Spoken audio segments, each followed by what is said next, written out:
మత్స్యకన్నలు మనకు సినిమాల్లోనే కనిపిస్తాయి తప్ప బయట నిజంగా ఉన్నట్లు ఏ ఆధారాలు లేవు. కానీ జపాన్లో ఒకాయామా అనే ప్రాంతంలో ఒక ప్రాచీన ఆలయంలో ఒక మత్స్యకన్న మమ్మీని 300 ఏళ్లుగా పూజిస్తున్నారు అంటే మీరు నమ్ముతారా? 12 అంగుళాల పొడవు, మనిషి ముఖం, చేపతోకతో ఉన్న ఈ వింత జీవిని చూసి శాస్త్రవేత్తలే షాక్ అయ్యారు. షాకింగ్ విషయం ఏంటంటే దీనిని తాకిన వారికి అమరత్వం వస్తుందని అక్కడ వారు నమ్ముతారు. అసలు ఈ వింత జీవి ఎక్కడి నుండి వచ్చింది? ఈ ఇన్వెస్టిగేటివ్ ఫీచర్లో జపాన్ మత్స్యకన్న మమ్మీ వెనుక ఉన్న ఆ షాకింగ్ నిజాలు చేదిద్దాం. జపాన్ జానపద కథల ప్రకారం ఈ వింత జీవిని నిన్యో అని పిలుస్తారు. దీని మాంసం తింటే మనిషికి చావుండదని, 100 ఏళ్లు బతుకుతారని పురాణాల్లో ఉంది.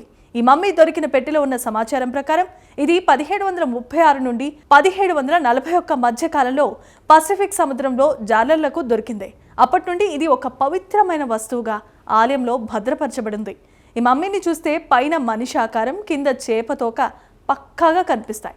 దీనికి గోర్లు, పళ్ళు, చివరకు తల మీద ఉన్న జుట్టు కూడా ఉంది. దశాబ్దాలుగా దీనిని ఏదో వింత జీవి అని అందరూ నమ్మారు. కానీ 2023-24లో Kurashiki university of science and arts శాస్త్రవేత్తలు దీనిపై ఒక మెగా ఇన్వెస్టిగేషన్ మొదలుపెట్టారు. దానికి వారు వాడిన ఆయుధం city scanning. CT scan reports చూశాక శాస్త్రవేత్తల మైండ్ బ్లాక్ అయిపోయింది. ఎందుకంటే ఆ మమ్మీ లోపల అసలు ఎముకలే లేవు. ఆశ్చర్యకరమైన విషయం ఏంటి?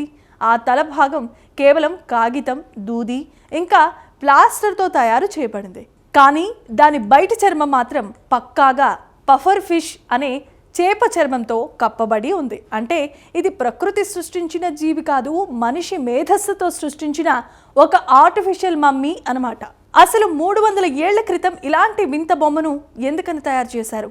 అప్పట్లో జపాన్లో ఇలాంటి వింత వస్తువులకు విపరీతమైన డిమాండ్ ఉండేది. విదేశీ పర్యాటకులకు, ముఖ్యంగా డచ్ వ్యాపారులకు ఇలాంటివి అమ్మి భారీగా లాభాలను గడించేవారు. ఇది అచ్చం పీటీ బర్నమ్ అనే వ్యక్తి అమెరికాలో ప్రదర్శించిన ఫీసీ మెర్మేడ్ లాంటిదే. మనుషుల నమ్మకాన్ని సొమ్ము చేసుకోవటానికి చేసిన ఒక అద్భుతమైన క్రియేషన్ ఇదే. ఇది ఆర్టిఫిషియల్ అని తెలిసిన ఆ ఆలయ పూజారులు మాత్రం దీన్ని తీసేయటానికి అసలు ఇష్టపడటం లేదు. ఎందుకంటే 300 ఏళ్లుగా ప్రజలు దీనిని ఒక దైవిక శక్తిగా నమ్ముతున్నారు. సైన్స్ దృష్టిలో ఇది ఒక ఫేక్ మమ్మీ కావచ్చు, కానీ జపాన్ సంస్కృతిలో ఇది ఒక పవిత్రమైన గుర్తు.